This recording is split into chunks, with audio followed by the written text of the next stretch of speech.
Baik, sudah waktunya udah masuk.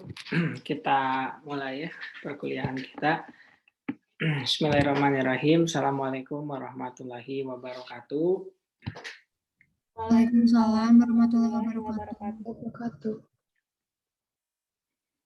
Seperti biasa, sebelum kita masuk ke materi yang baru tentang transfer pricing, kita akan mereview dulu materi pertemuan yang lalu, yaitu tax haven country.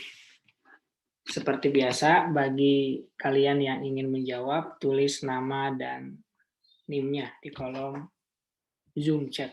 Ya. Pertanyaan pertama ya, masih gampang lah ya.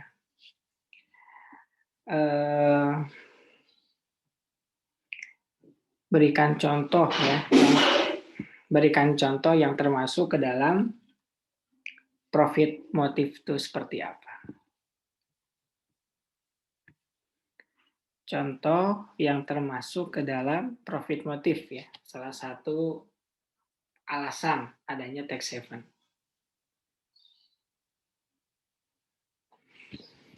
Contoh profit motif itu seperti apa ya?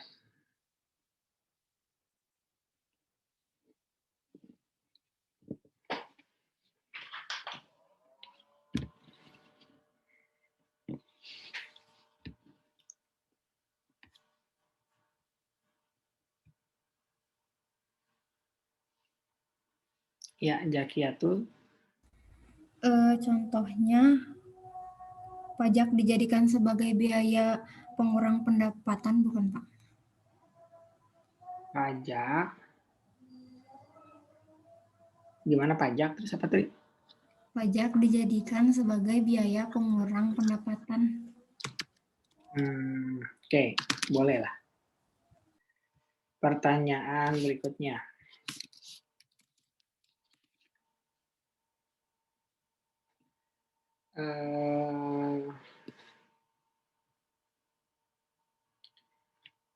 Apa aja yang termasuk kriteria tax haven country menurut negara kita? Jakiatul. Ada dua. Yang pertama, negara yang tidak memungut pajak atau memungut pajak lebih rendah daripada tarif pajak di Indonesia. Sama yang kedua itu, negara yang menetapkan kebijakan kerahasiaan bank dan tidak melakukan pertukaran informasi dengan negara lain. Ada berapa? Ada dua. Oke. Pertanyaan berikutnya.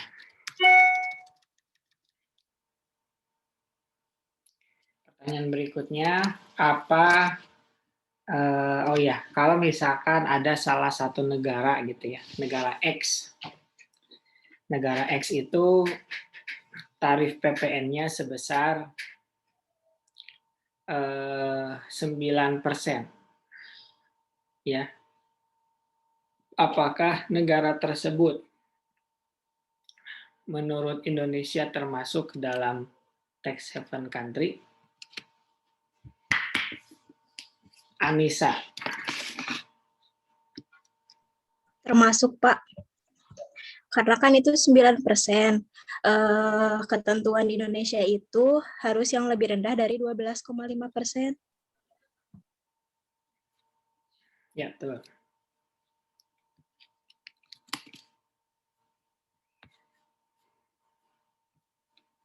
Pertanyaan berikutnya.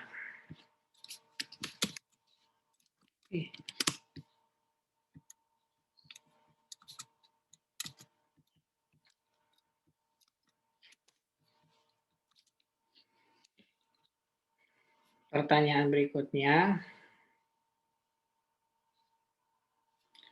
Seperti apa yang termasuk ke dalam tidak adanya transparansi?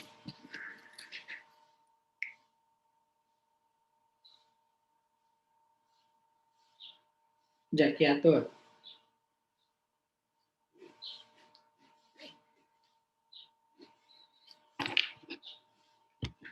Gimana? Ya Pak. Maksudnya Pak? Ya, Maksudnya itu tuh tidak berbagi informasi perpajakan dengan negara lain. Jadi contohnya, misalnya negara Indonesia itu meminta informasi kepada Arab Saudi misalnya mengenai tentang informasi aset yang dimiliki oleh wajib pajak Indonesia di Arab Saudi, tetapi Arab Saudi tidak mau memberikan informasi tersebut. Oke. Ini pertanyaan yang waktu itu pernah disampaikan. Sebutkan 3 contoh yang termasuk ke dalam informasi perpajakan.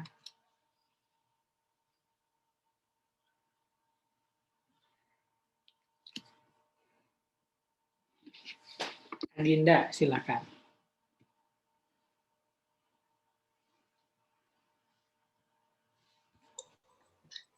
Info seperti info status pernikahan, info gajinya berapa, info pekerjaannya di mana, info kendaraan. Ya, betul ya.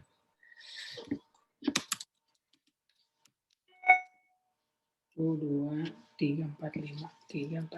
Satu lagi deh. Satu lagi. Apa alasannya daftar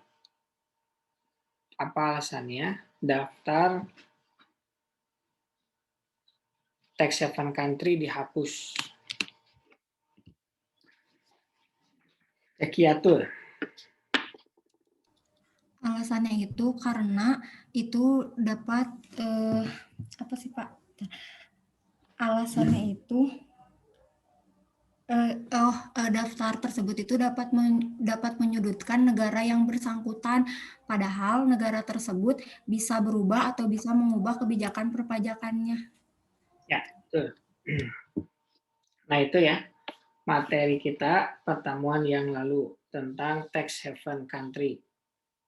Silakan, barangkali ada yang ingin ditanyakan tentang materi kita pertemuan yang lalu.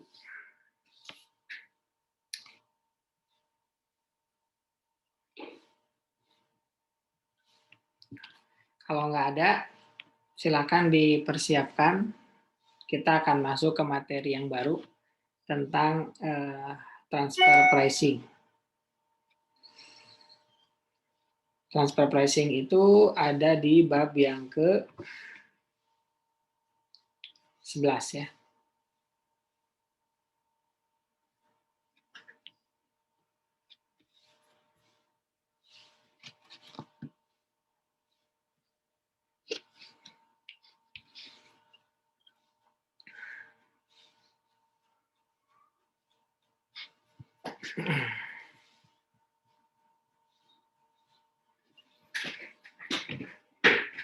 Oke. Pertama, seperti biasa kita minta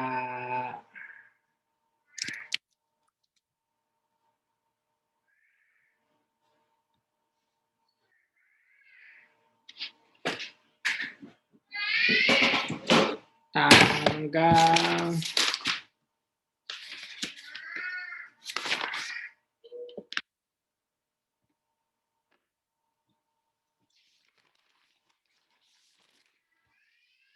ini kelas apa ya? Kelas D. Tanggal 3 berarti nomor 3. Salsa, silakan dibaca dulu. Ya Pak. A. Pengertian transfer pricing. Praktik transfer pricing pada prinsipnya didorong oleh alasan pajak atau tax motif dan bukan alasan pajak atau non-tax motif. Masalah transfer pricing ini tidak terlepas dari fenomena bisnis yang multi-unit yang akan melakukan ekspansi usaha ke luar negeri. Tujuan penetapan harga transfer adalah untuk mentransmisikan data keuangan di antara departemen-departemen atau divisi-divisi di perusahaan pada waktu mereka saling menggunakan barang dan jasa satu sama lain. Menurut Irwan tahun 2019 di buku 167. Transfer pricing adalah kebijakan suatu perusahaan dalam menentukan harga transfer suatu transaksi antar pihak yang dipengaruhi hubungan istimewa. Transfer pricing sendiri sebenarnya adalah istilah yang netral. Namun, seringkali transfer pricing dikonotasikan sebagai praktik penghindaran pajak yang dilakukan para pihak yang dipengaruhi hubungan istimewa. Transfer pricing dalam konteks pajak internasional timbul akibat adanya perbedaan tarif pajak antar negara. Ada dua cara yang paling mendasar dalam penghindaran pajak melalui transfer pricing. Pertama, memindahkan penghasilan ke negara yang tarif pajaknya rendah. Kedua, memindahkan biaya ke negara yang tarif pajaknya tinggi. Transfer pricing dapat mengakibatkan terjadinya pengalihan penghasilan. Dasar pengenaan pajak atau biaya dari suatu wajib pajak ke wajib pajak lainnya, yang direkayasa untuk menekan keseluruhan jumlah pajak terutang atas wajib pajak yang mempunyai hubungan istimewa tersebut. Rekayasa tersebut dapat terjadi pada hal-hal berikut ini. A. Harga penjualan. B. Harga pembelian. C. Alokasi biaya administrasi dan umum. D. Pembebanan bunga atas pemberian pinjaman oleh pemegang saham. E. Pembayaran lisensi, komisi, franchise, sewa, royalti, imbalan atas jasa manajemen, imbalan atas jasa teknik, dan imbalan atas jasa lainnya. F. Pembelian harta perusahaan oleh pemegang saham atau pemilik atau pihak yang mempunyai hubungan istimewa yang lebih rendah dari harga pasar. G. Penjualan kepada pihak luar negeri melalui pihak ketiga yang kurang atau tidak mempunyai substansi usaha. Globalisasi. Gina, silakan dilanjutkan. Globalisasi membawa dampak meningkatnya transaksi internasional atau cross-border transaction. Salah satu masalah perpajakan yang timbul dari transaksi ini adalah masalah transfer pricing. Dampaknya, bias overpricing atau underpricing. Selain motivasi bisnis, biasanya dimaksudkan untuk mengendalikan mekanisme arus sumber daya antar anggota grup dan maksimalisasi laba setelah pajak. Menurut Irwan, tahun 2019, halaman 168. Menurut SS strip 04, garis miring PJ, titik 7, garis miring 1993, didasari bahwa dengan perkembangan dunia usaha yang demikian cepat, yang seringkali bersifat lintas negara dan diperkenalkannya produk dan metode usaha baru yang semula belum dikenal, maka bentuk dan variasi transfer pricing dapat tidak terbatas. Transfer pricing dapat terjadi antar wajib pajak dalam negeri atau antara wajib pajak dalam negeri dengan pihak luar negeri, terutama yang berkedudukan di tax haven countries atau negara yang tidak memungut atau memungut pajak lebih rendah dari Indonesia. Terhadap transaksi antar wajib pajak yang mempunyai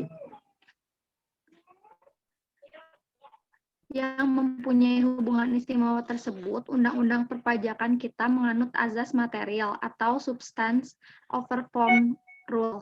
Strategi yang paling umum digunakan penghindaran pajak ialah transfer pricing.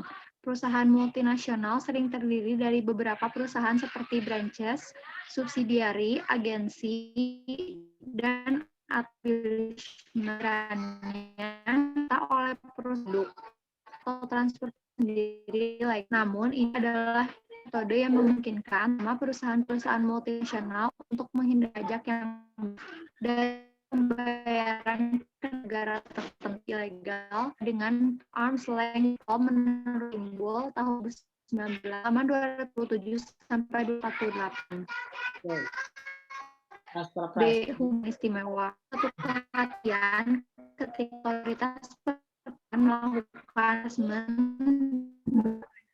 Cukup, Gina. Kenapa, Pak? Cukup. Kita mau bahas dulu yang pengertiannya dulu. Oke. Kita bahas dulu ya. Nah, pertama transfer pricing ya. Transfer itu kan artinya memindahkan ya. Kemudian kalau pricing itu artinya harga. Apa yang dipindahkan? Yang pertama adalah penghasilan. Yang kedua adalah biaya. Kedua hal ini sangat mempengaruhi pajak ya. Ini sangat mempengaruhi pajak. Oleh karena itu, banyak perusahaan yang menggunakan transfer pricing baik itu untuk mengurangi penghasilan atau menambah biaya. Karena itu tujuannya transfer pricing dalam hal perpajakan. Tapi pada dasarnya yang namanya transfer pricing itu bukan kejahatan. Yang menjadi kejahatan kalau dia itu dengan sengaja mengurangi penghasilan atau menambah biaya jauh daripada yang seharusnya.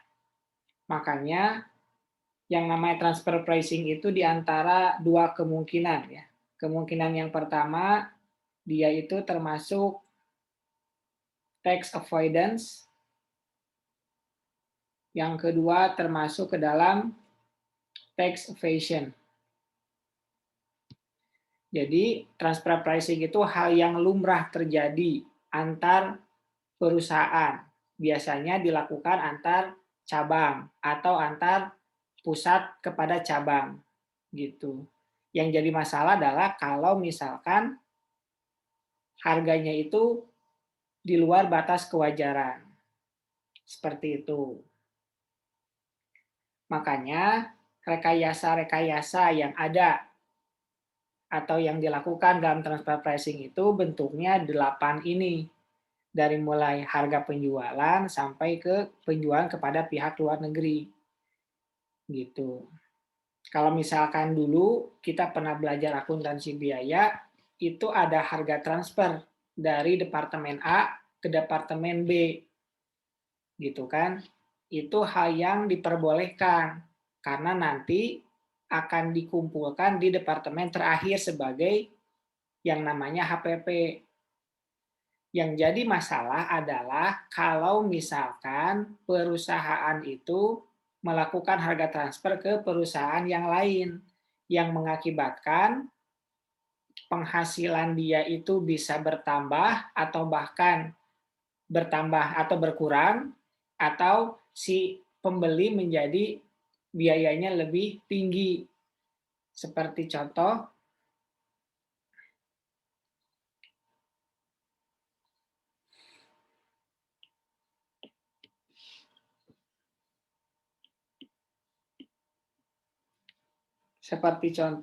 kayak gini, misalkan ada PTA gitu ya. PTA punya cabang namanya PT AA. Ya. Ini HO-nya, ini BO-nya. Tentu ketika PTA menjual ke PT AA, harganya akan berbeda. Ketika dia ngejual ke PT AA, dia ngejual dengan harga misalkan 1 juta. Tapi ketika PTA ngejual ke PT Jet ya, pihak luar, dia menjual seharga 1,5 juta. Apakah hal ini wajar? Ya tentu wajar. Gitu. Karena yang namanya HOBO kan nggak mungkin ngambil keuntungan. Cuman masalahnya si angka 1 juta ini apakah wajar atau tidak? Itu masalahnya. Gitu. Karena harga 1 juta ini akan mengakibatkan apa? Mengakibatkan yang pertama PTA penghasilannya jadi kecil. Gitu. Tapi PTA juga bisa ngejual ke PT AA itu 3 juta. Akibatnya apa? Ya akibatnya PTA besar A kecil itu biayanya besar. Gitu. Keduanya, gitu kan? Kedua ini mengakibatkan pajak menjadi kecil. Itu yang diinginkan oleh si wajib pajak. Gitu. Nah, ini kalau antar satu negara. Gimana kalau di luar negara? Gitu. Tadi kan disampaikan ya, misalkan PTA gitu ya, ngejual ini di Indonesia, tarif pajaknya misalkan di sini 25%, kemudian dia juga punya AB Corporation yang ada di negara Singapura. Terus ada juga di negara yang lain, misalkan AC Corporation di negara Amerika misalkan. Tarif pajaknya di Singapura 15%, di sini misalkan 35%. Nah, jadi kalau ada penjualan nanti, ya udah mending yang melakukan penjualan adalah Singapura. Jadi kalau ada barang di Indonesia, ya udah pindahin aja ke Singapura. Gitu. Ya. Sekarang lanjut ke berikutnya tentang hubungan istimewa. Dibaca oleh Zakiatul. Silakan.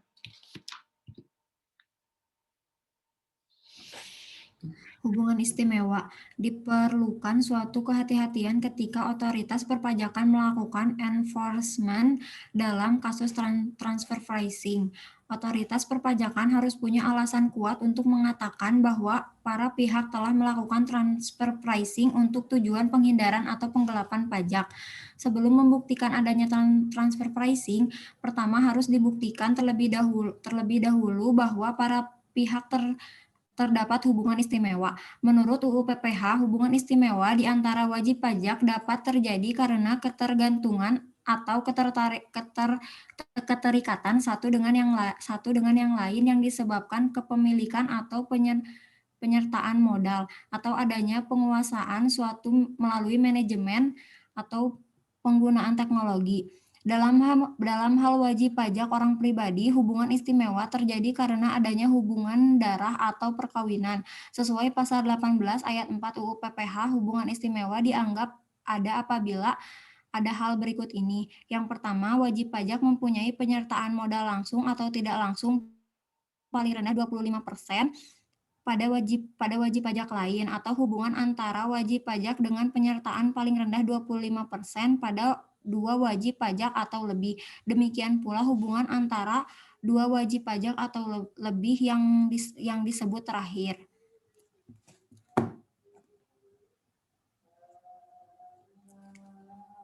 Yang kedua, wajib pajak menguasai wajib pajak lainnya atau dua atau lebih wajib pajak berada di bawah penguasaan yang sama, baik langsung maupun tidak langsung. Hubungan istimewa di antara wajib pajak dapat juga terjadi karena penguasaan melalui manajemen atau penggunaan teknologi walaupun tidak terdapat hubungan kepemilikan. Hubungan istimewa dianggap ada apabila satu atau lebih perusahaan berada di bawah penguasaan yang sama. Demikian juga hubungan di antara beberapa perusahaan yang berada dalam penguasaan yang sama tersebut. Yang ketiga, terdapat hubungan keluarga, baik sedarah maupun semenda dalam garis keturunan lurus dan atau ke samping 1 derajat. Yang dimaksud dengan hubungan keluarga sedarah dan garis keturunan lurus 1 derajat adalah ayah, ibu, dan anak, sedangkan hubungan keluarga sedarah dalam garis keturunan ke samping atau 1 sederajat adalah saudara. Yang dimaksud dengan keluarga semenda dalam garis keturunan lurus 1 mertua dan anak tiri, sedangkan hubungan keluarga semenda dalam garis keturunan ke samping 1 derajat adalah ipar. Setelah para pihak dapat diidentifikasi ada hubungan istimewa, kemudian ditentukan berapa harga wajarnya.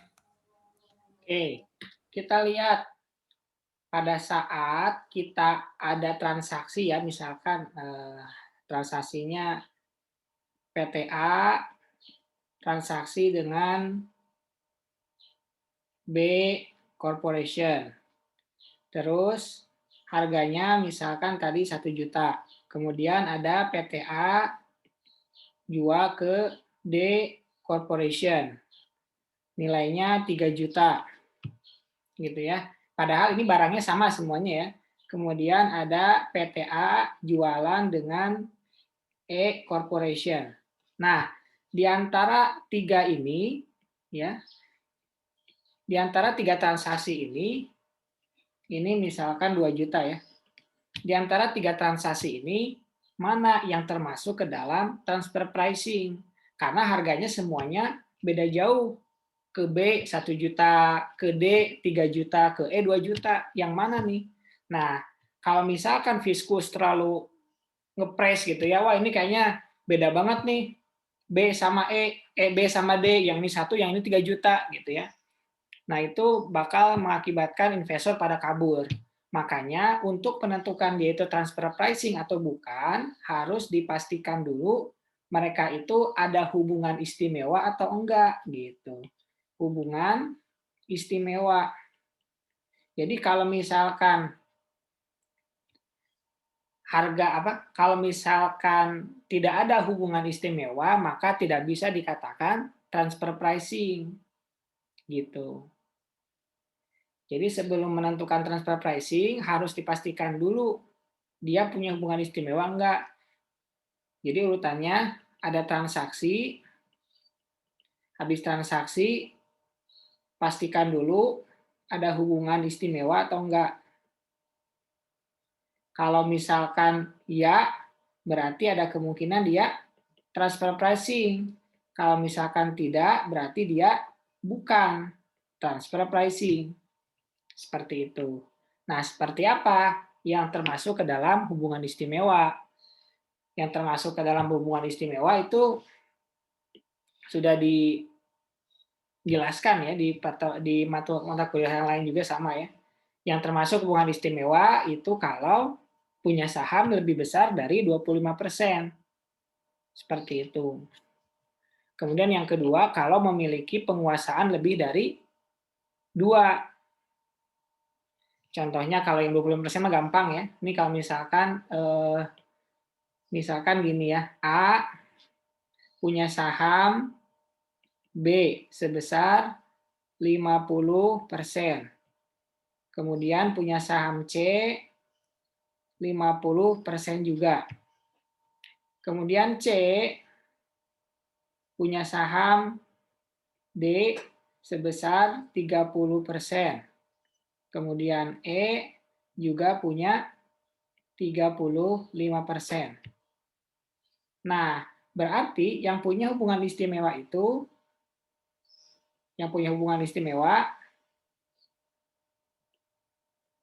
yang pertama A sama B, A sama C, termasuk juga A sama E, termasuk juga A sama D.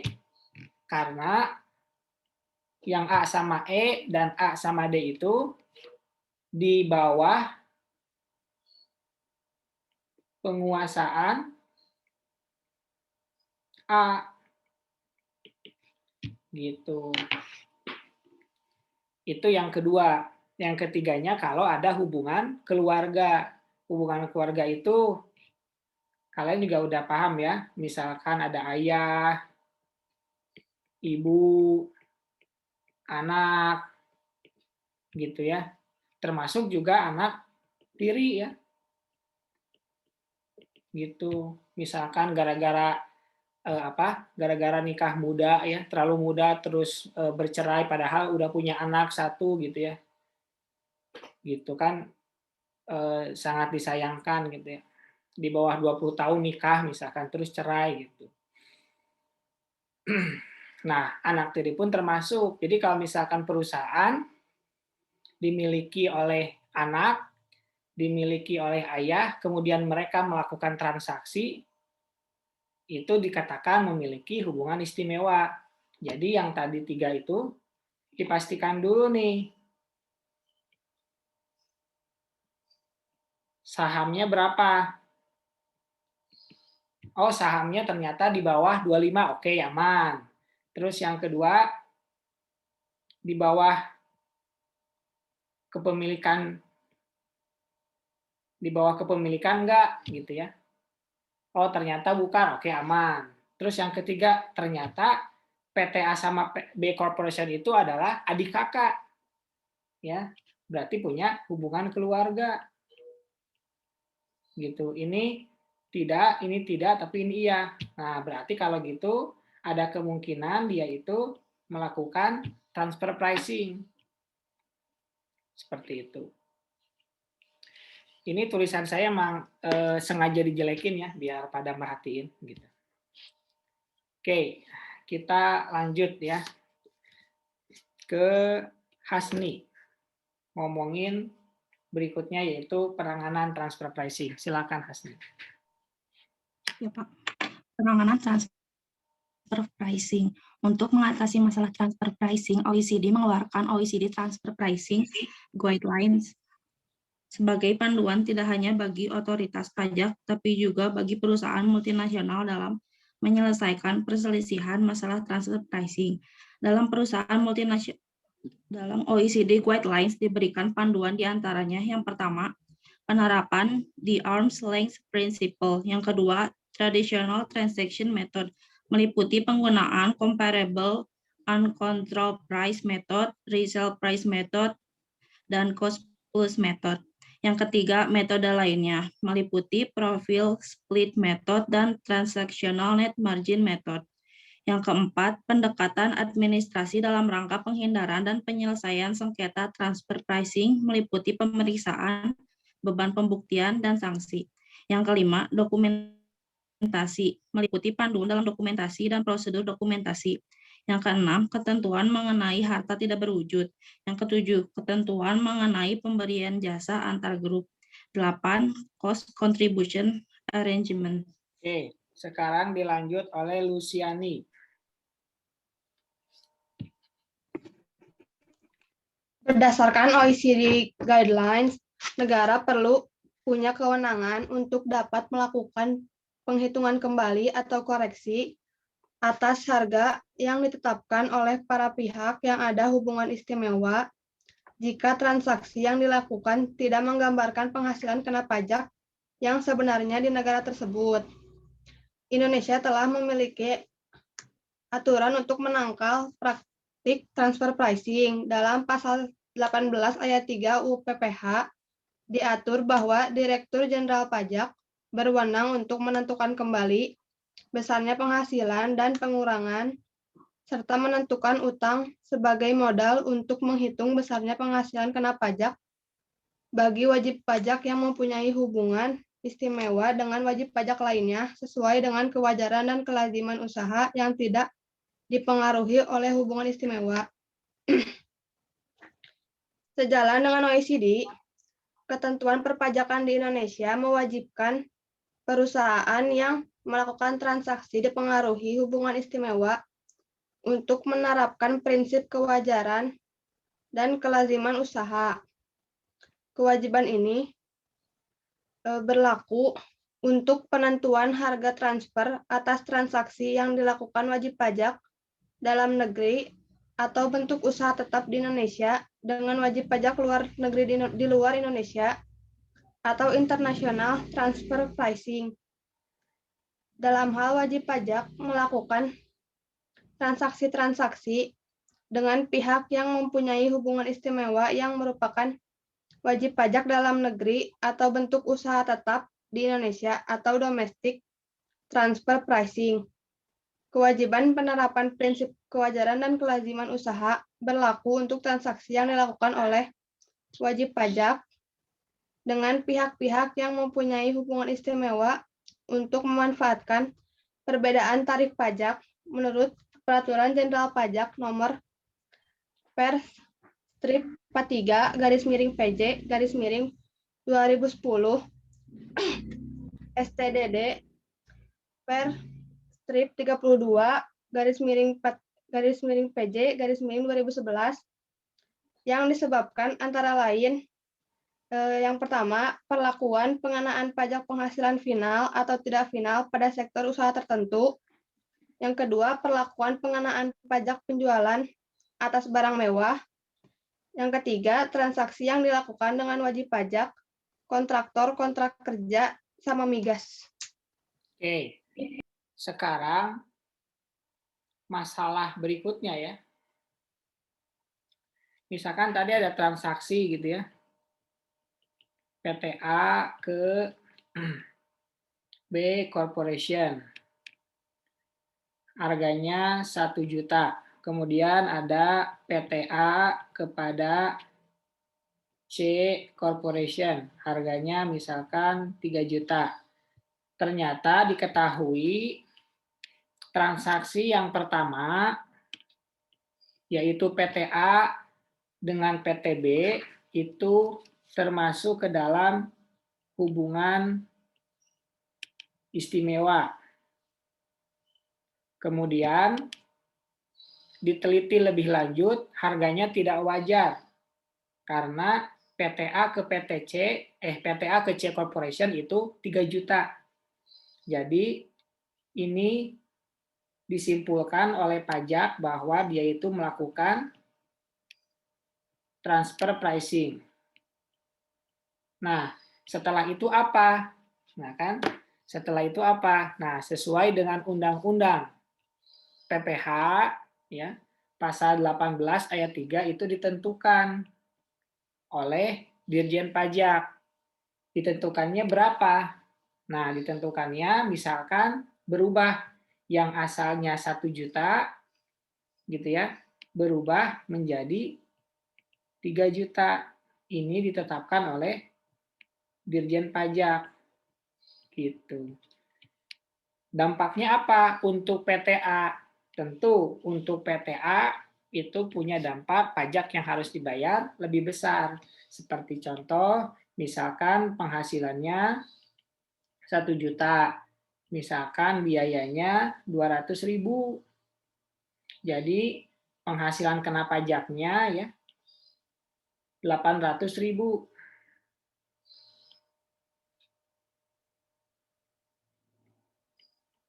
Tapi ketika penghasilannya dikoreksi menjadi 3 juta, berbeda.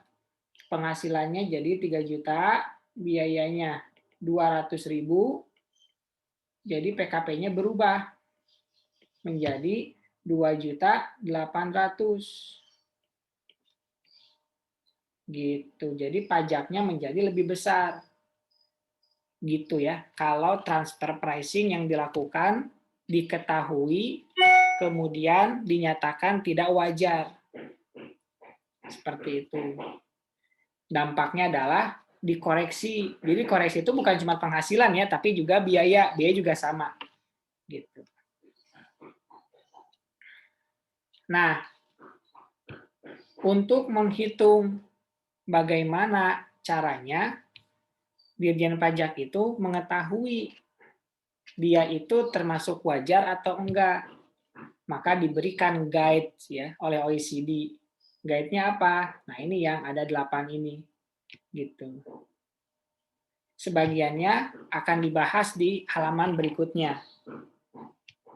Ya, itu penanganannya. Untuk mengetahui ya, ini mengetahui nilai wajar. Nilai wajar itu baik itu penghasilannya maupun biayanya. Gitu. Sekarang dilanjut oleh Nita. Iya, Pak. Yang D, prinsip kewajaran dan kelaziman usaha atau the arm's length principle. Wajib pajak dalam melakukan transaksi dengan pihak-pihak yang mempunyai hubungan istimewa wajib menerapkan prinsip kewajaran dan kelaziman usaha. Prinsip kewajaran dan kelaziman usaha dilakukan dengan langkah-langkah sebagai berikut. Yang A, melakukan analisis kesebandingan dan menentukan pembanding. Yang B, menentukan metode penentuan harga transfer yang tepat. Yang C, menerapkan prinsip kewajaran dan kelaziman usaha berdasarkan hasil analisis kesebandingan dan metode penentuan harga transfer yang tepat ke dalam transaksi yang dilakukan antar wajib pajak dengan pihak yang mempunyai hubungan istimewa. Yang D, mendokumentasikan setiap langkah dalam menentukan harga wajar atau laba wajar sesuai dengan ketentuan perundang-undangan perpajakan yang berlaku. Prinsip kewajaran dan kelaziman usaha arm's length principle atau LP mendasarkan pada norma bahwa harga atau laba atas transaksi yang dilakukan oleh pihak-pihak yang tidak mempunyai hubungan istimewa ditentukan oleh kekuatan pasar. Transaksi tersebut mencerminkan harga pasar yang wajar, fair market value atau FMV. Wajib pajak yang melakukan transaksi dengan pihak yang mempunyai hubungan istimewa dengan nilai seluruh transaksi tidak melebihi 10 miliar dalam 1 tahun pajak untuk setiap lawan transaksi, dikecualikan dari kewajiban di atas. Oke, sekarang wajib pajak nih, sisi wajib pajak. Kalau gitu kita rugi dong. Maksudnya rugi, kan tadi dikoreksi ya. Tadi PTA ke B Corporation itu 1 juta gitu ya. Kemudian PTA ke C Corporation itu 3 juta. Padahal harga 1 juta ini menurut si wajib pajak itu harga yang wajar. Kenapa? Karena misalkan ada alasan-alasannya. Alasan yang pertama karena nggak ada ongkos kirim, misalkan. Yang kedua karena ini barang yang lama. Makanya ketika menetapkan harga transfer, ini kan harga transfer nih. Harga transfer. Kalau ini namanya harga jual. Kenapa? Apa bedanya? Kalau harga transfer, tadi karena memiliki hubungan istimewa. Kenapa disebut harga jual? Karena menjual kepada pihak luar, begitu. Kenapa menentukan harga transfer 1 juta? Nah, harus ada yang namanya alasannya. Jadi itu ada berapa? Ada 4 ya. Harus melakukan dibandingkan nih. Ini udah melakukan pembandingan gitu ya. Pembandingan dengan perusahaan sejenis, bahwa ketika perusahaan sejenis juga ketika melakukan transfer ke cabang itu harganya 1 juta gitu. Kemudian metodenya pun sudah ditentukan di awal, misalkan pakai metode cost plus gitu ya, pakai metode cost plus, makanya harganya keluar 1 juta misalkan gitu. Terus yang ketiganya menerapkan kewajaran. Jadi setelah dianalisis 1 juta sih wajar, kan ini jual modal gitu ya, ini wajar. Mungkin karena dia itu jual modal ke cabang, makanya wajar dong 1 juta gitu. Dan yang keempat, yang terakhir itu harus ada yang namanya dokumentasi. Dokumentasi apa? Ya yang 3 ini gitu. Yang 3 ini harus didokumentasikan. Pembandingnya, kenapa bisa dibandingkan dengan itu, mana buktinya, metodenya, kenapa pakai metode yang ini, bagaimana perhitungannya. Yang ketiga, wajar. Kenapa wajar? Karena modalnya segini. Karena kalau yang namanya ke cabang nggak mau ngambil keuntungan. Dari mana dapat harga modal? Ya itulah ada yang namanya laporan hasil produksi atau laporan biaya produksi gitu. Yang kalian pelajari waktu itu ada proses costing, seperti itu ya. Laporan biaya produksi. Nah, sekarang kita lanjutkan. Tania. Iya, Pak. Yang E, ada analisis keserbandingan. Dalam melakukan transaksi harus memperhatikan hal-hal sebagai berikut. A. Transaksi yang dilakukan antara wajib pajak dengan pihak yang mempunyai hubungan istimewa dianggap sebanding dengan transaksi yang dilakukan antar pihak-pihak yang tidak mempunyai hubungan istimewa dalam hal yang pertama, tidak terdapat perbedaan kondisi yang material atau signifikan yang dapat mempengaruhi harga atau laba dari transaksi yang diperbandingkan, atau terdapat perbedaan kondisi, namun dapat dilakukan penyesuaian untuk menghilangkan pengaruh yang material atau signifikan dari perbedaan kondisi tersebut terhadap harga atau laba. Yang B, dalam hal tersedia data pembanding internal dan data pembanding eksternal dengan tingkat keserbandingan yang sama, maka wajib pajak wajib menggunakan data perbandingan internal untuk menentukan harga wajar atau laba wajar. Data pembanding internal adalah data harga wajar atau laba wajar dalam transaksi sebanding yang dilakukan oleh wajib pajak dengan pihak-pihak yang tidak mempunyai hubungan istimewa. Data pembanding eksternal adalah data wajar atau laba wajar dalam transaksi sebanding yang dilakukan oleh wajib pajak lain dengan pihak-pihak yang tidak mempunyai hubungan istimewa. Data pembanding internal atau data pembanding eksternal harus memenuhi faktor-faktor yang dapat mempengaruhi tingkat kesebandingan. Dalam hal data pembanding internal, telah memenuhi faktor-faktor yang dapat mempengaruhi tingkat kesebandingan, maka data pembanding eksternal tidak diperlukan. Data pembanding eksternal dapat diperoleh dari database komersial maupun database lainnya. Yang C, dalam hal pembanding internal yang tersedia bersifat insidental, maka data pembanding internal dimaksud hanya dapat dipergunakan dalam transaksi yang bersifat insidental antara wajib pajak dengan pihak-pihak yang mempunyai hubungan istimewa. Wajib pajak wajib mendokumentasikan langkah-langkah, kajian, dan hasil kajian dalam melakukan analisis kesebandingan dan penentuan pembanding menggunakan data pembanding internal dan atau data pembanding eksternal, serta menyimpan buku, dasar catatan, atau dokumen sesuai dengan ketentuan yang berlaku. Oke, nah yang tadi, yang 4 ini dikatakan sebagai ALP ya, the arm's length principle.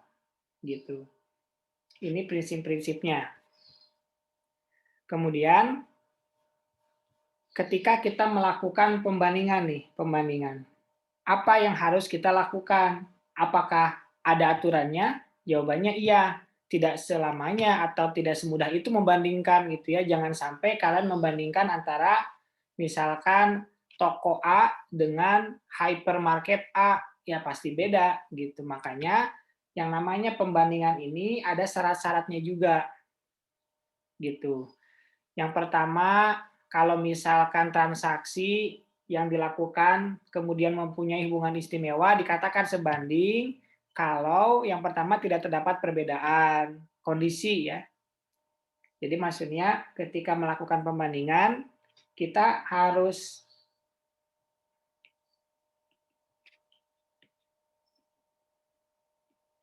ketika melakukan pembandingan, ya, kita harus tentukan dulu pembandingannya ada hubungan istimewa atau tidak ada hubungan istimewa. Jadi kalau hubungan istimewa itu misalkan 1 juta, tidak ada hubungan istimewa misalkan 3 juta. Berarti ketika perusahaan melakukan transfer pricing 1 juta itu diperbolehkan.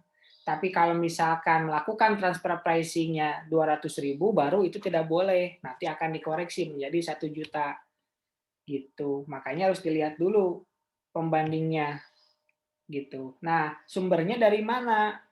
Gitu kan? Sumbernya itu ada 2 juga tuh. Sumber datanya ya. Yang pertama internal. Yang kedua eksternal. Yang namanya pajak atau fiskus itu kan punya database ya. Kalau misalkan kita melakukan transaksi, kita harus memungut PPN. PPN itu masuk ke e-faktur dan di sana ada harga jual, ya kan? Harga jual barang tertentu. Nah, itu disebutnya data internal gitu ya. Itu data internal yang dimiliki oleh pajak. Misalkan ada misalkan ada barangnya itu misalkan jaket gitu ya. Nah, jaket itu harga yang suka dimasukkan ke e-faktur itu ternyata harganya itu biasanya dijual 100.000. Tapi kenapa ada yang bisa jual harganya 20.000? Kan ini jadi pertanyaan. Diceklah sama pajak, ada nggak satu Indonesia ini yang jual jaket harganya 20.000? Ternyata nggak ada. Wah, ini diindikasikan nih melakukan kecurangan dalam melaksanakan transfer pricing gitu. Terus misalkan berdalih gitu ya. Ini mah beda jaketnya. Jaketnya terbuat dari kapas misalkan, jadi lebih murah. Nah, makanya butuhlah namanya data eksternal. Nah, data eksternal ini juga kita harus pastikan keandalannya apakah benar bisa digunakan atau enggak. Tapi hal yang ini adalah hal untuk kalau pekerjaannya DJP, bukannya kita. Atau misalkan kita juga sering melakukan pembandingan harga ya. Kalau misalkan perbandingan harga kita bisa lihat mungkin dicek di marketplace gitu ya. Ini harga misalkan hard disk 500 GB itu berapa sih pasarannya, bisa dicek di marketplace gitu ya. Kalau misalkan kita sebagai wajib pajak biar tidak disangka melakukan transfer pricing yang merugikan. Seperti itu. Jadi pada saat membandingkan itu harus ada sumbernya dari internal maupun eksternal. Tapi tentu yang kuat itu internal ya. Atau malah kalau misalkan bisa diperkuat oleh eksternal. Yang penting ada data pembanding, di mana data pembanding itu dapat dipertanggungjawabkan kredibilitasnya. Makanya tadi di awal, sebelum ini kita ngomongin dokumentasi itu sangat penting untuk membuktikan perhitungan kita kenapa keluar angka segitu. Seperti itu.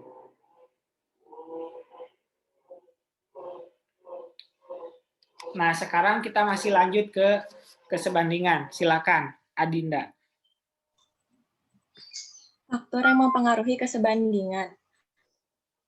Dalam melaksanakan analisis kesebandingan, harus dilakukan analisis atas faktor-faktor yang dapat mempengaruhi tingkat kesebandingan. Antara lain, A. Karakteristik barang atau harta berwujud, dan barang atau harta tidak berwujud yang diperjualbelikan termasuk jasa. Untuk menilai dan menganalisis karakteristik barang atau harta berwujud dan barang atau harta tidak berwujud,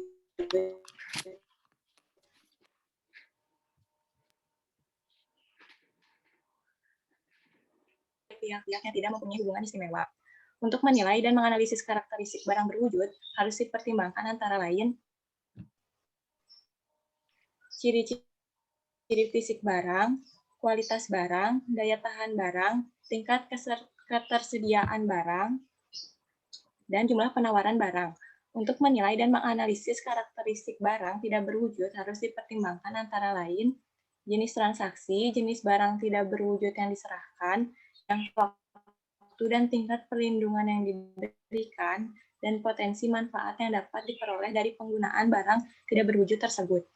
Sedangkan untuk menilai dan menganalisis karakteristik jasa harus dipertimbangkan antara lain sifat dan jenis jasa,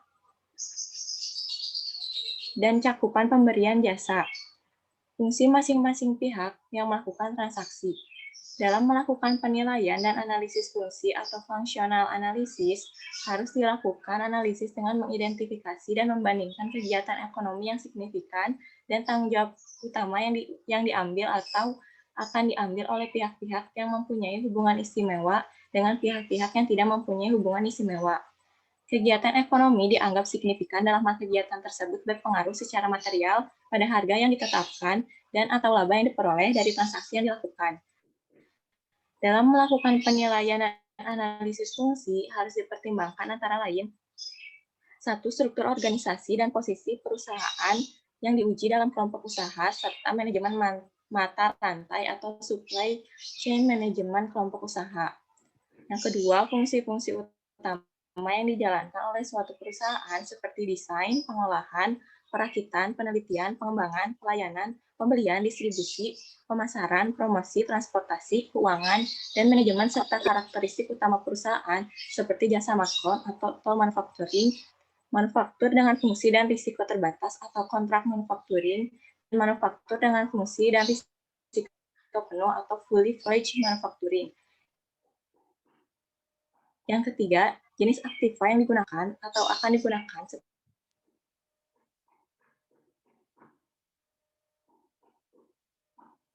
dan harta tidak berwujud. Keempat, risiko yang mungkin timbul dan harus ditanggung oleh masing-masing pihak yang melakukan transaksi seperti risiko pasar, risiko kerugian investasi, dan risiko keuangan. Oke, cukup. Gantian ya, kasihan takut lulus. Berikutnya Siska, lanjutkan. Ketentuan dalam kontrak perjanjian. Dalam melakukan penilaian dan analisis atas ketentuan-ketentuan dalam kontrak atau perjanjian, harus dilakukan analisis terhadap tingkat tanggung jawab, risiko, dan keuntungan yang dibagi antar pihak-pihak yang mempunyai hubungan istimewa. Sehingga ketentuan dalam kontrak atau perjanjian yang dilakukan oleh pihak-pihak yang tidak mempunyai hubungan istimewa. yang meliputi ketentuan tertulis dan tidak tertulis. Dalam hal tidak terdapat dokumen tertulis, hubungan kontrak para pihak dapat dilakukan dari peran atau perilaku umumnya mengatur tersebut. D. Keadaan ekonomi. Analisis keadaan ekonomi diperlukan untuk memperoleh tingkat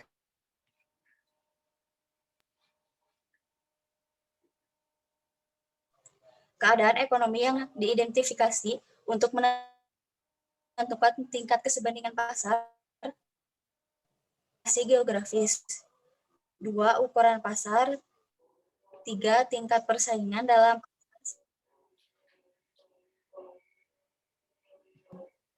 4. Persediaan barang, tingkat permintaan dan penawaran dalam pasar secara keseluruhan maupun regional.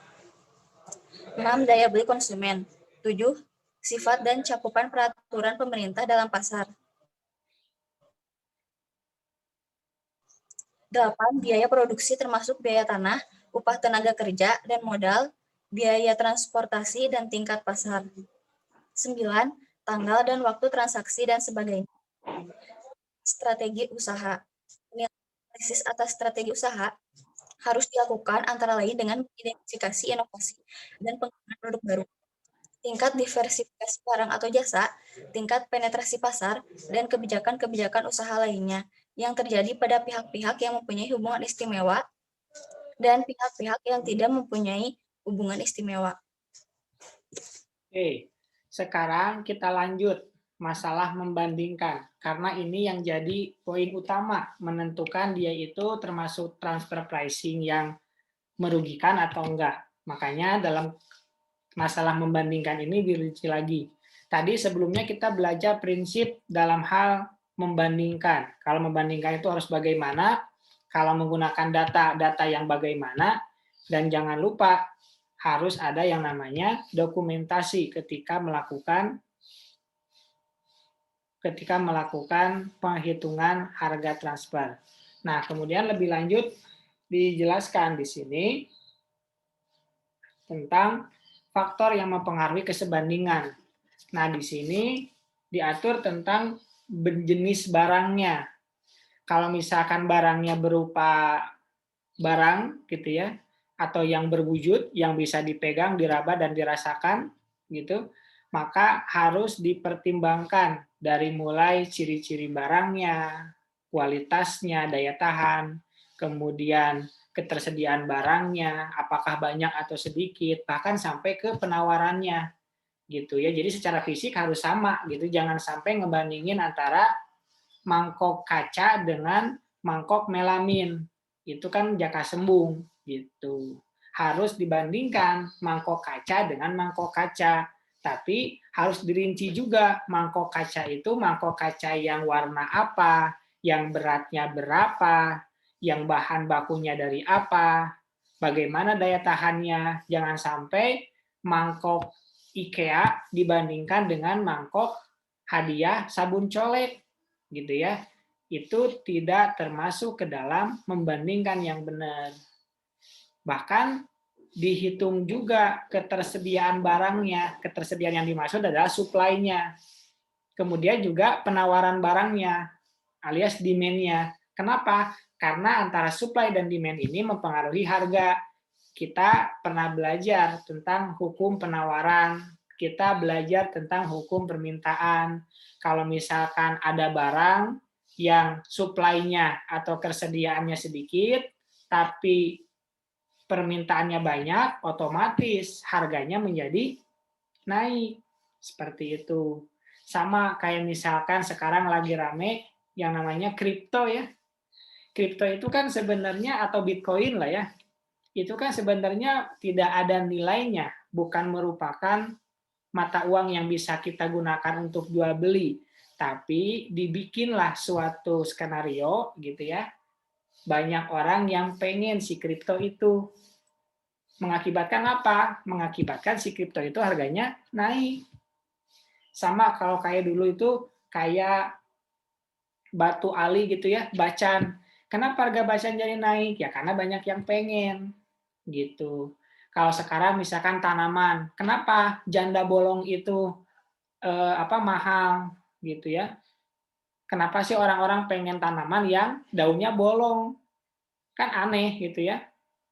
Dikasih nama janda gitu. Apakah semua janda bolong? Kan nggak tahu ya.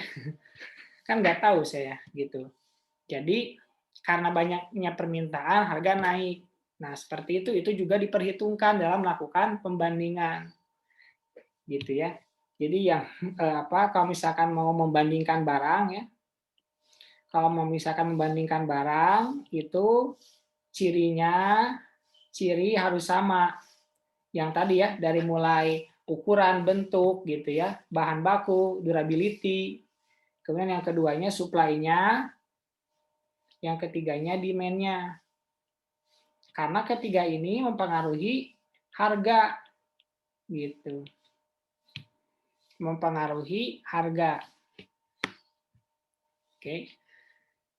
Nah, itu kalau misalkan barang. Gimana kalau misalkan jasa? Wah, kalau jasa lebih susah lagi ya. Gimana cara membandingkan jasa gitu ya? Apakah jasanya dia dengan jasanya si itu beda gitu ya? Yang misalkan jasa penerbangan, apakah bisa membandingkan antara Garuda dengan Lion Air? Kan sama-sama jasa. Makanya harus dilihat yang pertama sifatnya, yang kedua adalah cakupannya gitu. Kalau misalkan sifatnya itu oke, kalau Garuda itu mau dekat atau jauh selalu dikasih snack gitu ya. Kalau misalkan Lion Air, kalau misalkan domestik itu jarang dikasih snack, tapi kadang suka dikasih mineral ya 300 mili atau 500 mili kalau baik gitu ya. Nah, itu kan cakupannya beda. Apakah bisa diperbandingkan gitu. Makanya harus dipastikan dulu sama enggaknya. Kayak misalkan kita sebagai auditor gitu ya, cakupan jasanya apa aja? Oh, KAP ini mah semuanya atestasinya gitu ya, dari mulai laporan keuangan sampai ke internal kontrolnya ditesnya dengan cara seperti ini. Tapi dengan KAP lain beda gitu. Malah yang paling lebih seru lagi kalau misalkan aset tidak berwujud, itu lebih susah lagi ya. Kayak misalkan merek gitu ya, Net TV katanya mau dijual. Itu kita bandingkannya dengan apa? Apakah bisa kita bandingkan dengan Indosiar? Kan enggak, Indosiar kan udah lama, sedangkan Net TV belum selama Indosiar. Apakah bisa Net TV dibandingkan dengan Raja Wali TV gitu ya? Ya beda, meskipun mungkin bisa dibilang hampir sama gitu ya si ukuran perusahaannya, tapi kan peminatnya beda. Apakah bisa seperti itu? Nah, seperti itu makanya yang namanya melakukan kesebandingan itu harus memperhatikan hal-hal seperti ini, termasuk juga kontrak gitu ya. Misalkan tadi ada transaksi antara PT A dengan B Corporation 1 juta. Kenapa harganya 1 juta? Padahal kan nggak segitu. Ternyata ada dokumentasi. Dokumentasinya adalah kontrak. Karena saya udah kontrak sama B Corporation harganya 1 juta selama 5 tahun. Nggak boleh berubah. Biar dia saja yang berubah. Kalau harga nggak boleh berubah. Misalkan seperti itu. Kayak contohnya ya, misalkan di dunia nyata kayak buat rokok tembakau ya. Petani tembakau itu dibikin kontrak, misalkan 5 tahun, harganya nggak boleh naik. Benefit buat petani apa? Benefit buat petani, dia punya pembeli yang pasti. Gitu. Padahal harga tembakau makin tahun itu makin naik. Tapi masalahnya petani nggak mau ngambil risiko, nggak ada yang beli setelah mereka panen. Gitu. Jadi ceritanya win-win solution. Jadi 1 juta ini memang dikatakan transfer pricing ilegal, tapi ketika disodorkan kontrak, ini Pak, kenapa kita harganya 1 juta itu? Karena kita punya kontrak 3 tahun yang lalu, harganya 1 juta sampai 5 tahun. Dan sekarang masih tahun ketiga. Jadi meskipun di luaran sana harganya 3 juta, ya sudah, kita nggak bisa ngikutin karena kita terikat sama kontrak. begitu. Bahkan nggak cuma kontrak ya, keadaan ekonomi juga diperhitungkan. Misalkan kayak sekarang gitu ya, kenapa ini harganya murah banget ya Pak, lagi COVID gini mah gitu ya, harga teh dinaik, jangankan harga biasa, harga dikurangin aja mempengaruhi gitu ya, harga dikurangin aja nggak laku misalkan gitu. Bahkan kalau misalkan ada inflasi misalkan, nah itu juga sama. Termasuk juga strategi usaha, itu harus diperhitungkan, karena kan strategi usaha itu ada yang ngiklan terus, berarti si produk pasti bakal jadi mahal. Tapi ada juga yang nggak pernah ngiklan, nah itu produk jadi murah, karena setiap biaya yang dikeluarkan untuk menjadikan produk itu dijual, gitu ya, itu dibebankan kepada siapa? Ya kepada konsumen akhir. Gitu. Makanya kenapa produk-produk Cina gitu ya, salah satunya kenapa mereka murah karena tidak melakukan promosi gitu ya. Kayak misalkan kalian lihat gunting kuku, pernah lihat iklan gunting kuku? Kayaknya jarang ya. Dapatkan gunting kuku ini lebih nyaman, apa gitu ya, lebih nyaman, lebih tajam, dan pasti akan bersih, kan nggak ada yang gitu. Nah mereka udah aja biaya produksi berapa, nggak usah gitu kan, yang penting mah mereka butuh gitu ya, jadi mereka menciptakan demand aja, mereka menciptakan permintaan gitu. Berikutnya tentang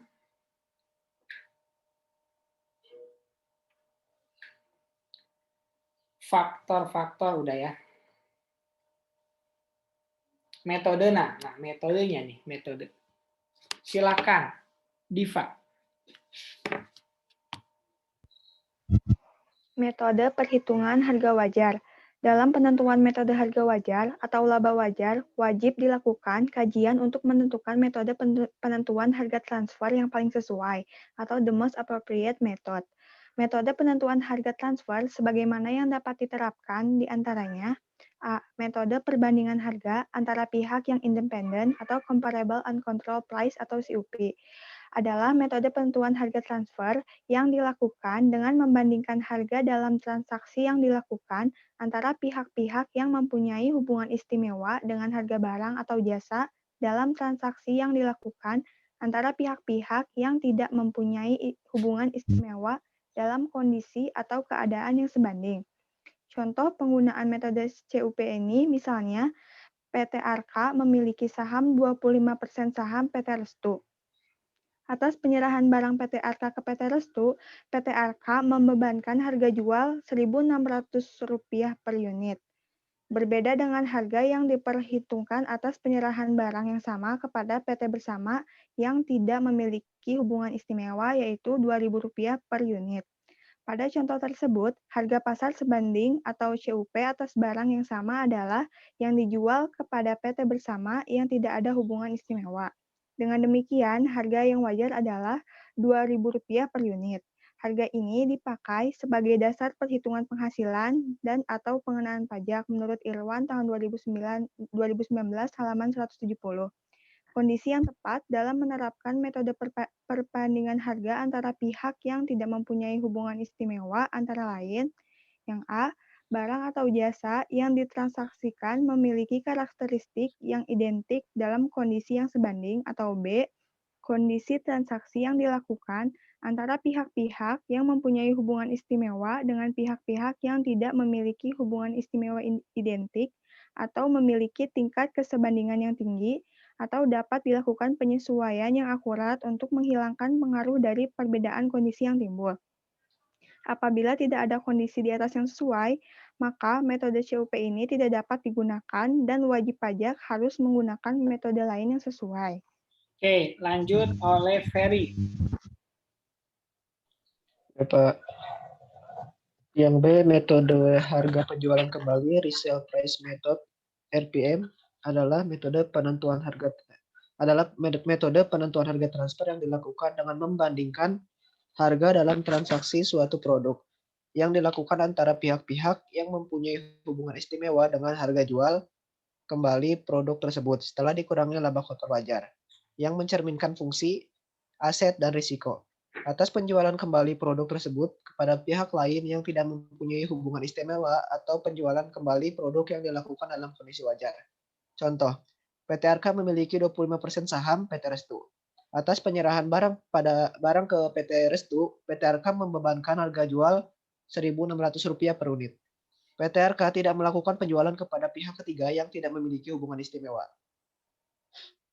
PT Restu menjual kembali barang yang dibeli dari PT Arka ke pihak yang tidak ada hubungan istimewa dengan harga Rp2.500 per unit. Laba kotor sebanding untuk penjualan barang tersebut adalah 20% dari harga jualnya.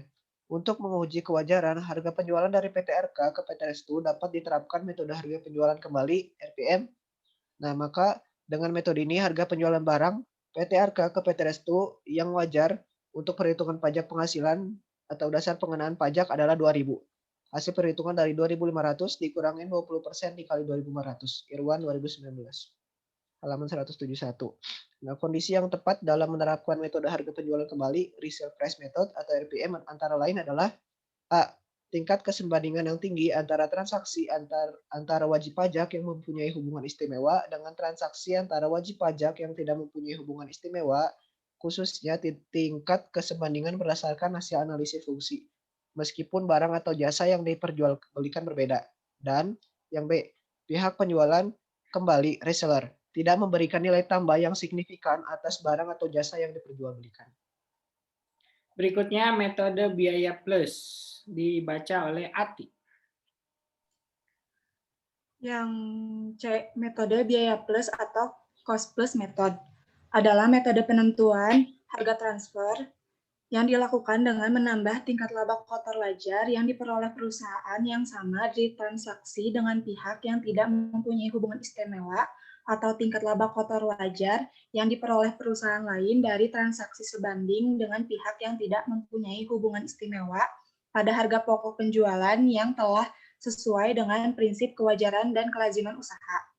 Contoh, PT Arka memperoleh bahan baku dan bahan pembantu produksinya dari para pemasok yang tidak mempunyai hubungan istimewa.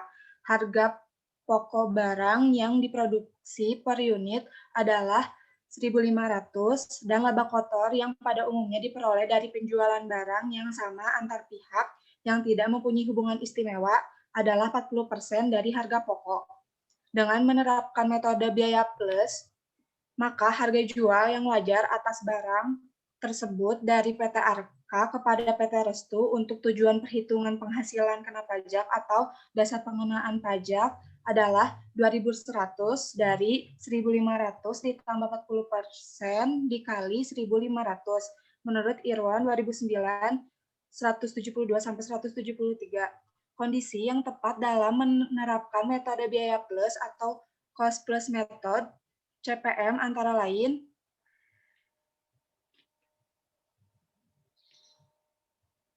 satu, barang setengah jadi dijual kepada pihak-pihak yang mempunyai hubungan istimewa. Yang kedua, terdapat kontrak atau perjanjian penggunaan fasilitas bersama atau joint facility agreement atau kontrak jual beli jangka panjang atau long term buy supply agreement antara pihak-pihak yang mempunyai hubungan istimewa, atau yang ketiga bentuk transaksi adalah penyediaan jasa. Oke, nah tadi di awal bilang kalau misalkan mau melakukan atau menentukan harga wajar pakai metode yang mana? Emang ada metode apa aja? Nah, ini beberapa di antaranya. Yang pertama CUP ya atau CUP ya, Comparable Uncontrolled Price. Kalau ini mah udah biasa ya. Jadi berdasarkan harga pasar. Berdasarkan harga pasar. Harga pasar berapa itulah yang jadi dasarnya gitu.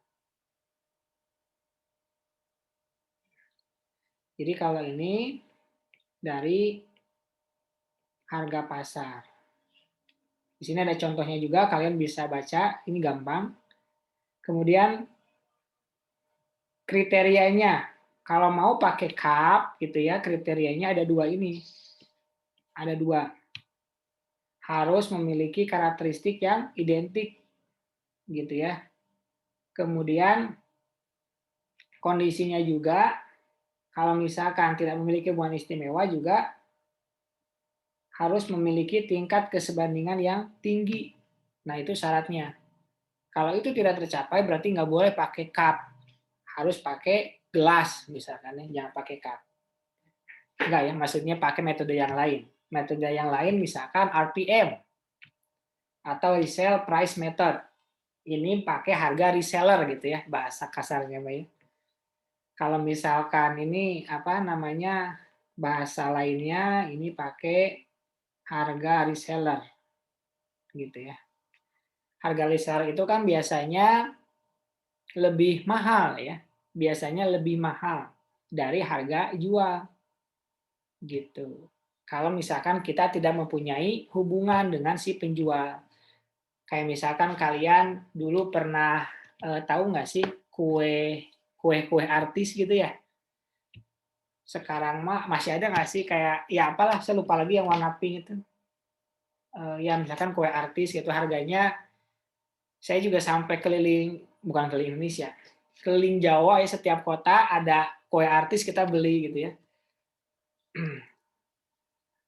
Nah, harganya misalkan 50.000. Nah, harga dia jual lagi gitu ya. Jadi nggak mungkin jadi 20.000 kan? Tapi misalkan lebih mahal, biasanya 60.000 gitu ya. Atau ya sekarang bolu susu Lembang ya. Kalau misalkan kalian masih lupa, masih ingat ya, di dekat kampus kita juga ada. Itu kan harganya berapa? 35 ya? 35, 50.000 dapat 2 gitu ya. Kalau beli 10 bisa dapat sama tetehnya gitu ya. Nah, apa namanya? Itu harga reseller. Jadi lebih mahal. Apakah itu menguntungkan? Ya menguntungkan ya. Kalau misalkan menentukan harga transfer tapi untuk jadi pembelinya ya. Seperti itu. Itu pakai RPM. Kemudian yang ketiga, nah kalau misalkan pakai RPM juga ada yang namanya kriteria, gitu. Ini kriterianya, sama ya. Harus yang namanya punya tingkat kesebandingan yang tinggi, gitu ya. Terus ini nih tidak memberikan nilai tambah, berarti yang tidak mempunyai hubungan. Berarti kalau kita ngejual pakai harga lebih murah itu bukan reseller ya, namanya apa? Agen, bukan ya? Reseller juga ya namanya ya. Reseller juga, tapi punya hubungan sama si yang punya gitu. Seperti itu. Kemudian yang ketiga metode biaya plus atau cost plus gitu ya. Nah, ini caranya juga di sini ada ya contohnya, kalian bisa baca. Ada contohnya juga di PT Arka gitu. Kalau ini bedanya ada menambahkan ya. Menambahkan tingkat laba kotor wajar yang diperoleh perusahaan yang sama. Gitu. Itu metode cost plus. Biasanya kalau kita orang akuntansi nggak suka penjelasan gitu ya, mana contohnya gitu kan. Jadi saya nggak jelasin caranya gimana, ada contohnya ya kamu pelajari sendiri kan gitu. Kondisinya juga ada juga nih. Gitu ya, kondisinya, kriterianya. Berikutnya, metode yang keempat. Citra, silakan. D. Metode pembagian laba atau Profit Split Method atau PSM adalah metode penentuan harga transfer berbasis laba transaksional atau Transactional Profit Method Base yang dilakukan dengan mengidentifikasi laba gabungan atas transaksi afiliasi yang akan dibagi oleh pihak-pihak yang mempunyai hubungan istimewa tersebut dengan menggunakan dasar yang dapat diterima secara ekonomi yang memberikan perkiraan pembagian laba yang selayaknya akan terjadi dan akan tercermin dari kesepakatan antar pihak-pihak yang tidak mempunyai hubungan istimewa. Dengan menggunakan metode kontribusi atau Contribution Profit Split Method atau metode sisa pembagian laba atau Residual Profit Split Method atau metode sisa pembagian laba atau residual profit split method, metode pembagian laba atau profit split method atau PSM secara khusus hanya dapat diterapkan dalam kondisi berikut. Yang pertama yaitu transaksi antar pihak-pihak yang mempunyai hubungan istimewa sangat terkait satu sama lain sehingga tidak dimungkinkan untuk dilakukan kajian secara terpisah. Atau yang kedua, terdapat barang tidak berwujud yang unik antara pihak-pihak yang bertransaksi yang menyebabkan kesulitan dalam menentukan data pembanding yang tepat. Langkah-langkah penerapan metode pembagian laba kontribusi antara lain sebagai berikut. Yang pertama, menggabungkan laba bersih usaha para pihak sebagai satu kesatuan. Kedua, menentukan fungsi, aset, dan risiko yang berkontribusi terhadap laba bersih usaha. Yang ketiga, mengidentifikasi data eksternal. Sebelum melakukan pembobotan atas fungsi, terlebih dahulu dapat melakukan analisis data pasar eksternal yang merefleksikan bagaimana pihak independen mengalokasikan profit dan kondisi yang sebanding. Jika data tidak tersedia, dapat menggunakan data internal untuk melakukan pembobotan. Analisis kontribusi dilakukan berdasarkan analisis terperinci apakah fungsi, aset, dan risiko yang digunakan untuk mengalokasikan profit dapat diterima atau dibenarkan secara ekonomi. Yang keempat, melakukan pembobotan atas fungsi dan menentukan persentase pembagian laba. Pembobotan didasarkan pada nilai relatif atas fungsi yang dilakukan dan kontribusi ekonomis oleh setiap pihak afiliasi yang bertransaksi. Nilai relatif atas fungsi yang dilakukan dapat dikaitkan dengan biaya yang dikeluarkan, aset yang digunakan, dan lain sebagainya.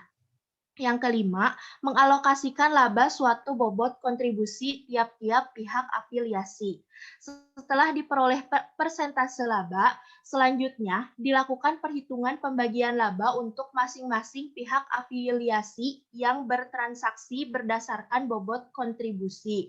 Yang keenam yaitu menentukan laba wajar. Koreksi positif atas laba operasi bersih diatribusikan kepada transaksi afiliasi yang terjadi, yaitu transaksi pembelian. Oke, cukup. Kasihan capek. Lanjut, Muhammad Lutfi.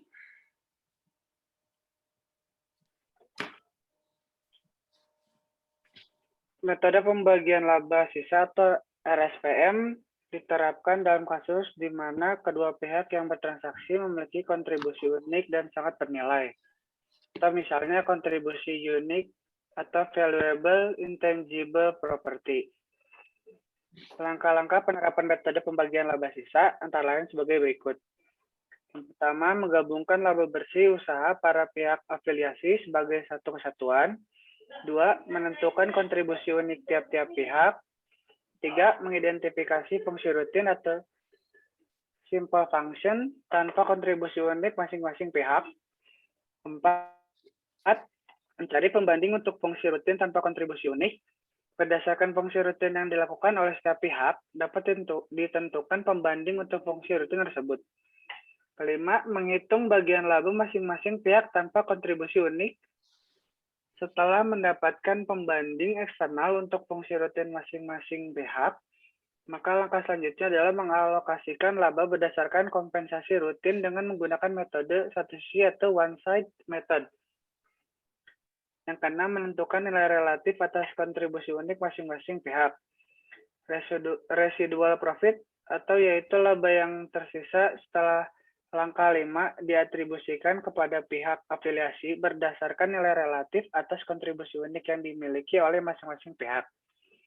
Pendekatan berikut ini dapat dijadikan dasar dalam menentukan nilai relatif kontribusi untuk kontribusi unik pihak afiliasi. A. Benchmark pasar eksternal yang merefleksikan nilai pasar wajar atas intangible property. B. Biaya yang dikapitalisasi atas pengembangan, perbaikan, dan pembaruan intangible property dikurangi jumlah amortisasi yang sesuai berdasarkan umur penggunaan tiap intangible property tersebut, atau C, jumlah biaya aktual pengembangan intangible property dalam tahun-tahun terakhir apabila biaya tersebut selama masa itu konstan dan umur penggunaan intangible property pihak-pihak yang terlibat tidak jauh berbeda. Yang ketujuh, membagi residual profit berdasarkan nilai relatif kontribusi unik masing-masing pihak. Setelah diperoleh nilai relatif kontribusi unik masing-masing pihak, maka langkah selanjutnya adalah mengalokasikan residual profit berdasarkan nilai relatif kontribusi unik masing-masing pihak. Yang ke-8, menentukan laba wajar.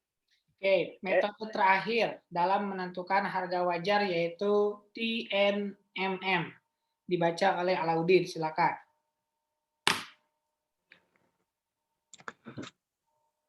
Metode laba bersih transaksional atau Transactional Net Margin Method atau TNMM adalah metode penentuan harga transfer yang dilakukan dengan membandingkan persentase laba bersih operasi terhadap biaya, penjualan, aktiva, atau terhadap dasar lainnya atas transaksi antara pihak-pihak yang mempunyai hubungan istimewa dengan presentasi laba bersih operasi yang diperoleh atas transaksi sebanding dengan pihak lain yang tidak mempunyai hubungan istimewa atau presentasi laba bersih operasi yang diperoleh atas transaksi sebanding yang dilakukan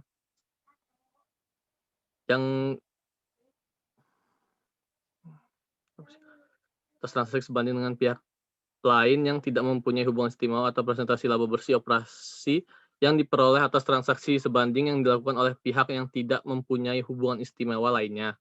Dalam penggunaan metode TNMM, perlu melakukan pemilihan Profit Level Indicator atau PLI yang paling sesuai dengan fakta dan kondisi. PLI ditunjukkan dalam bentuk perbandingan antara laba bersih usaha dengan penjualan, total biaya, aset, dan lain-lain. Penentuan penyebut atau denominator yang digunakan dalam metode TNMM dilakukan dengan mempertimbangkan profit driver perusahaan dan independendi dari denominator yang digunakan. Faktor lain yang dipertimbangkan dalam pemilihan PLI adalah jenis usaha dan ketersediaan data. Perusahaan penyedia jasa, pabrikan, manufaktur, dan sejenisnya pada umumnya menggunakan laba bersih usaha dibandingkan dengan total biaya sebagai PLI. Sementara itu, kegiatan distribusi pada umumnya menggunakan laba bersih usaha yang dibandingkan dengan penjualan. Rasio yang digunakan sebagai PLI adalah net margin, net markup, dan return on asset atau ROA. Yang pertama, rasio tingkat pengembalian penjualan atau net margin. Cara menghitungnya dengan laba bersih usaha dibagi penjualan dikali 100%. Yang kedua ada rasio tingkat pengembalian total biaya atau net markup, yaitu dengan cara laba bersih usaha dibagi HPP ditambah biaya operasi dikali 100%. Rasio yang ketiga ada rasio tingkat pengembalian aset atau ROA dengan cara laba bersih usaha dibagi total operating aset dikali 100%, atau yang kedua laba bersih usaha dibagi total aset dikurang aset non operasi termasuk kas dikali 100%. Kondisi yang tepat dalam menerapkan metode laba bersih transaksional atau Transactional Net Margin Method atau TNMM antara lain adalah A. Salah satu pihak dalam transaksi hubungan istimewa melakukan kontribusi yang khusus, atau B. Salah satu pihak dalam transaksi hubungan istimewa melakukan transaksi yang kompleks dan memiliki transaksi yang berhubungan satu sama lain. Perlu diperhatikan, dalam menerapkan metode penentuan harga transfer yang sesuai, wajib diperhatikan hal-hal sebagai berikut.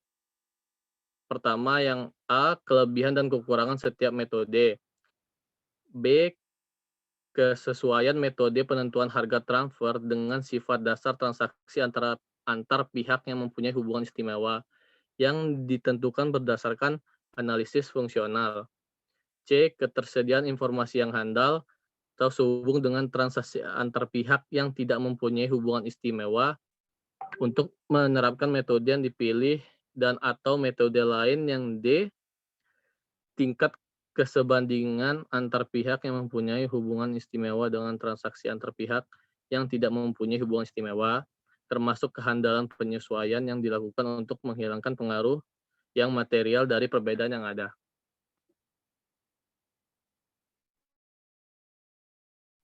Nah, itu dia 5 metode yang bisa dipilih dan digunakan untuk menentukan harga wajar.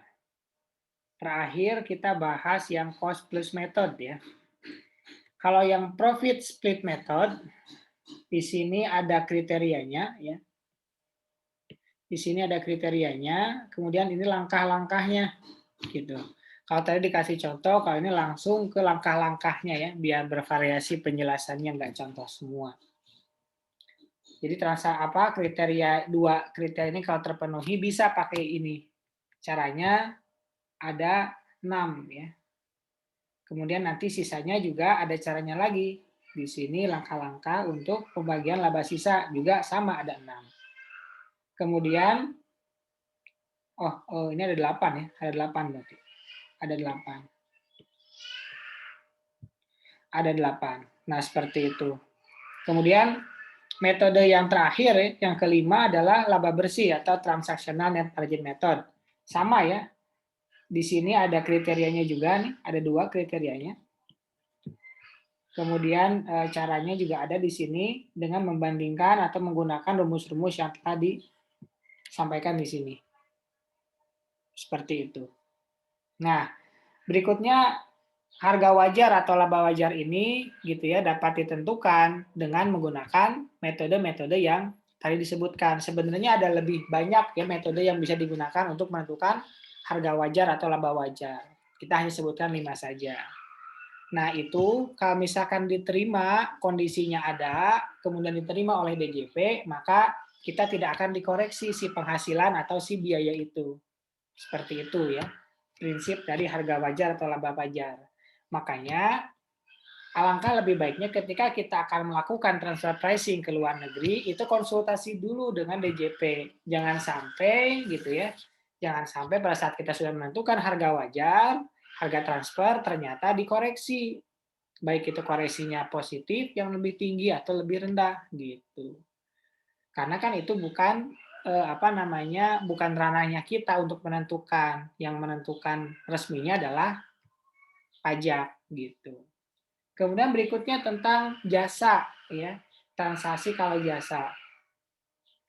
Kalau misalkan transaksi jasa juga sama, ada yang namanya prinsip kewajaran gitu ya dan kelaziman usaha dengan syarat-syarat yang ada di sini, yang ada 2 gitu. Kalian tinggal baca aja. Sama transaksi harta tidak berwujud juga ada yang namanya prinsip kewajaran dan kelaziman. Jadi sebenarnya karena istilah di sini ya, prinsip kewajaran dan kelaziman. Kemudian di sini pada saat berhubungan dengan harta tidak berwujud sama prinsip kewajaran dan kelaziman usaha. Ini kan subjektif ya. Ini subjektif, makanya untuk mengurangi kesubjektifan itu harus ada metode. Metode itulah yang menjadi dasar agar tidak terjadi kesubjektifan yang sangat jauh. Misalkan ini harga ini 1 juta, yang lain 1.300.000. Wah itu nggak boleh itu kejauhan. Nah dari mana? Makanya harus ada yang namanya metode. Nah metode itu harus dihitung kemudian dokumentasikan, kemudian diserahkan kepada pajak gitu. Itu kalau misalkan kita benar melakukan yang namanya transfer pricing. Gitu ya, transfer pricing yang diperbolehkan. Seperti itu. Kemudian kesepakatan kontribusi biaya. Tadi di awal banget bilang yang namanya transfer pricing itu berhubungan dengan 2. Penghasilan yang pertama, yang kedua biaya. Gitu ya. Dua-duanya sama, ingin mengurangi pajak gitu ya. Makanya khusus tentang biaya gitu ya, ada yang namanya kesepakatan atau agreement atau arrangement, cost contribution arrangement gitu. Biar ketika ada biaya nanti nggak dibilang kok biayanya terlalu tinggi di sana, pengen ngurangin laba ya gitu ya. Nah itu biar nggak terjadi seperti itu, ada kesepakatan, dan kesepakatan ini sekali lagi harus terdokumentasikan gitu secara resmi. Kalau perlu misalkan perlu ke notaris gitu ya. Kalau misalkan kalau ada biaya kirim ditanggung sama HO gitu ya. Biar HO-nya biayanya gede ya nggak apa-apa selama ada arrangement atau kesepakatan gitu. Makanya terakhir ya sebelum ke internasional itu dokumentasi transfer pricing. Bentuknya banyak ya, bisa buku, catatan, dokumen yang mendasari WP itu melakukan transfer pricing dari mulai angkanya, biayanya, dan lain sebagainya. Nah, ini yang kita takutin, yaitu correlative adjustment yang dilakukan oleh DJP ketika kita melakukan transfer pricing. Baik itu penghasilan kita yang dijadiin gede sama DJP biar pajaknya gede, atau biayanya yang dikecilin. Jadi correlative adjustment itu pasti ya, pasti yang menguntungkan DJP. Yang seperti apa? Tentu yang pertama tadi penghasilannya lebih tinggi dari transfer pricing. Atau yang kedua, biaya menjadi lebih rendah. Jadi dua kemungkinan ini correlative adjustment itu. Jarang penghasilannya menjadi direndahin lagi, jarang. Ya samalah yang namanya pajak kan pengen pajaknya gede kan. Kayak sama rekonsiliasi fiskal itu kan lebih banyak yang dikoreksi positifnya kalau biaya seperti itu. Nah, sekarang ngomongin yang internasionalnya nih. Sebenarnya di internasional juga ada yang namanya MAP ya, Mutual Agreement Procedure, agar tidak terjadi transfer pricing yang merugikan salah satu negara gitu. Jadi kedua negara bersepakat untuk membuat agreement atau membuat persetujuan agar tidak terjadi transfer pricing gitu. Sebagaimana yang tadi di awal ya disampaikan. Kalau kurang ya bisa pakai advance pricing agreement atau APA gitu. Jadi kalau misalkan ada transaksi gitu ya, transaksinya itu udah ada MAP tapi butuh perincian lagi gitu ya, butuh kekuatan lagi agar lebih meyakinkan. Nah, pakai yang namanya advance pricing agreement. Itu fungsinya APA ya, advance pricing agreement. Kalau dibutuhkan, kalau MAP masih dirasa kurang karena MAP itu bersifat umum atau global. Dia bilang transfer pricing dihitung oleh misalkan negara yang tempat di mana transaksi atau teritorial gitu ya. Itu doang. Tapi kalau misalkan pengen lebih penting lagi atau pengen lebih kuat lagi pakai namanya advance pricing agreement. Nah, itu materi kita pada hari ini agak banyak memang. Sebenarnya bisa lebih banyak lagi, tapi karena kita hanya 2 SKS, jadi dicukupkan sampai di situ aja. Silakan barangkali tidak ada pertanyaan. Ya. Oke, kalau nggak ada pertanyaan seperti biasa ada cemilan soal ya, bisa dikerjakan. Nanti kita ketemu lagi minggu depan ya. Minggu depan bulan Juni kebetulan nggak ada ininya ya, nggak ada liburnya, jadi kalian aman, nggak usah pengganti-pengganti. Gitu ya. Oke, ada yang mau tanyakan dulu? Oke, kalau nggak ada, kita ketemu lagi di pertemuan yang akan datang ya. Mudah-mudahan sih semester depan kita offline ya. Kan yang saya lihat cuma setengah badannya ke bawah nih, pakai apa nih gitu ya. Kalau saya pakai celana ya, pakai celana panjang saya mah biasa ya. Sekarang mah gitu ya. Kalau kemarin-kemarin ya kan nggak kelihatan ya. Oke. Terima kasih semuanya. Assalamualaikum warahmatullahi wabarakatuh. Waalaikumsalam warahmatullahi wabarakatuh.